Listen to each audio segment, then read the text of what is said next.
Sometimes I fear that we create a dichotomy. We have people who think if you're called to be a preacher or you're called to be a missionary, you're a special class of citizen. But if you're not, well, what do you really do for God? At this year's missions conference at Cedarville University, it struck me on the last day of our conference how it was the 59th anniversary of Jim Elliot and his friends being martyred in Ecuador as they were taking the gospel to an unreached people group for the first time, how they laid down their lives for the gospel.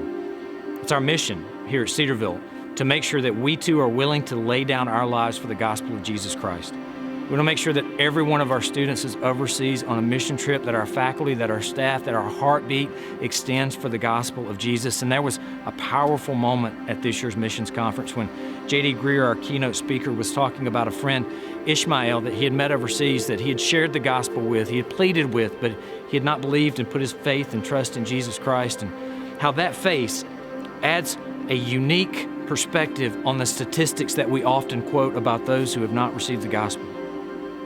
I just hope that as you watch this clip, you will be touched, as I was, about the passion that we should have to get the good news to the ends of the earth. It's only good news if it gets there in time. One day, by God's grace, I'm going to find Ishmael. But I know that there are, listen to me, individuals just like him all over the world who are somebody's son, somebody's daughter, somebody's mother, somebody's father.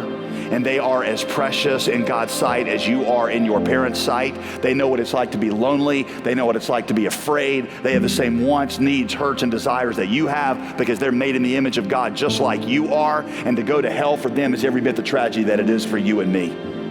So could we please quit talking about 2.2 billion people like it's a stat around the world and start to understand it for what it really is, and that is individuals made in the image of God who are as valuable to God as you are. And I do not understand the way that looks at life that says, I'm just not that concerned with what's going on around the world. I don't understand the posture that says to God, God, I am asking you what your will is.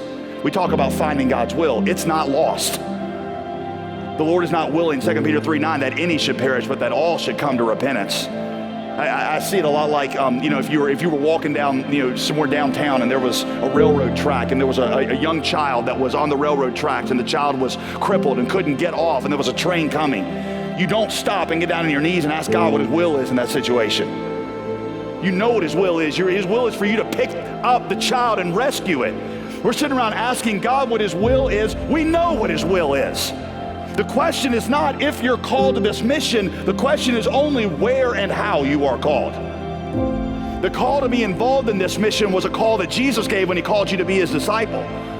Follow me and I'll make you a fisher of men. If anyone wants to follow me, let him come after me, that where I am, there he will be also.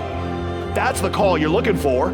So quit staring into your Cheerios and quit waiting on some warm, fuzzy feeling for God to tell you what he's already told you in the Bible. You don't need a special voice, you got a verse. So the question is not, the question is not if I'm called to this mission. The question is only where and how. And God will direct some of you to do what he's done to direct me. I am a pastor in the United States. Some of you he will direct to be doctors and lawyers, and you will do your practice right here. So I'm not trying to diminish you, but I'm saying whatever you do, you are called by God to do it well for the glory of God, and you are called by Jesus to do it somewhere strategic for the mission of God, because that's what it means to be a follower of Jesus. And you have to see the world through the lens of that love.